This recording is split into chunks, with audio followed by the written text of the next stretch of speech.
और चलिए बुलेटिन की शुरुआत करेंगे बड़ी खबर के साथ। पूर्व मंत्री महेश जोशी पर कसा ईडी का शिकंजा। जेजेएम घोटाले में ईडी ने आज बुलाया है पूछताछ के लिए। दिल्ली से भी पूछताछ के लिए आई है टीम, लेकिन महेश जोशी आज नहीं होंगे पेश। जोशी बोले कि दस्तावेज है अधूरे, 15 दिन का मांगा है समय। ईडी मामले में दे चुकी महेश जोशी को नोटिस, लिहाजा जोशी के मामले में हो सकती है गिरफ्तारी। बड़ा सवाल यह है कि क्या ईडी करेगी जोशी के आने का इंतजार या खुद ही पहुंच जाएगी गिरफ्तारी के लिए। तो बड़ी खबर। और ज्यादा जानकारी के लिए मेरे सहयोगी आशीष चौहान जुड़ चुके, सीधा उनका रुख करेंगे।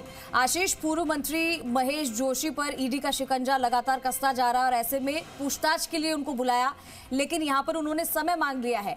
अब बड़ा सवाल यही है कि क्या उनका इंतजार ईडी करेगी या खुद ही पहुंच जाएगी।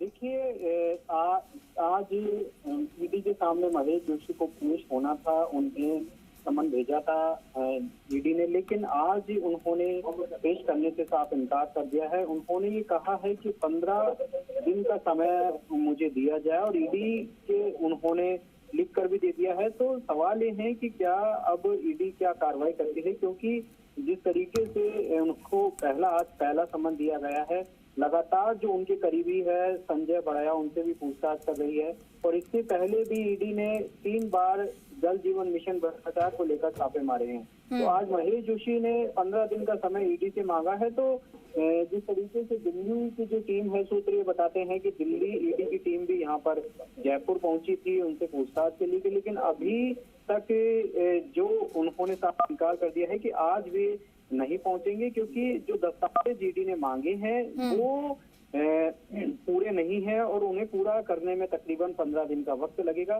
तो ऐसे में क्या अब ईडी आगे क्या कार्रवाई करेगी, क्या यहाँ पर ईडी अपनी गिरफ्तारी की जो तैयारी है वो कर रही है, या फिर अब आगे ईडी दूसरा समन भेजेगी या फिर कुछ और कार्रवाई करेगी। क्योंकि जिस तरीके से लगातार जल जीवन मिशन में जो ईडी की लगातार जो कार्रवाई है वो तेजी से आगे बढ़ रही है। इंजीनियर से भी लगातार पूछताछ की जा रही है।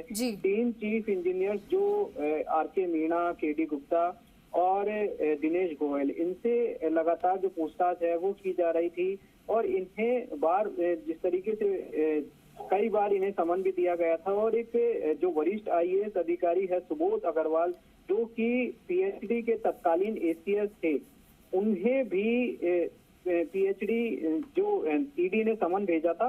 तो निश्चित तौर पर अब लगातार जो कार्रवाई है वो तेजी से आगे बढ़ रही है। अब देखना होगा कि ईडी किस तरीके से अपना काम करेगी, क्योंकि पदमचंद जैन ने 900 करोड़ का भ्रष्टाचार किया था, फर्जी अनुभव प्रमाण पत्र लगाए थे और टेंडर हासिल किए थे। इसके साथ साथ जो शिवरतन अग्रवाल है, उन्हें भी तकरीबन 1550 करोड़ के जो टेंडर है वो दिए गए थे, जो शर्तें बदली गई थी और उनके भी ठिकानों पर लगातार जो ईडी ने छापेमारी की थी।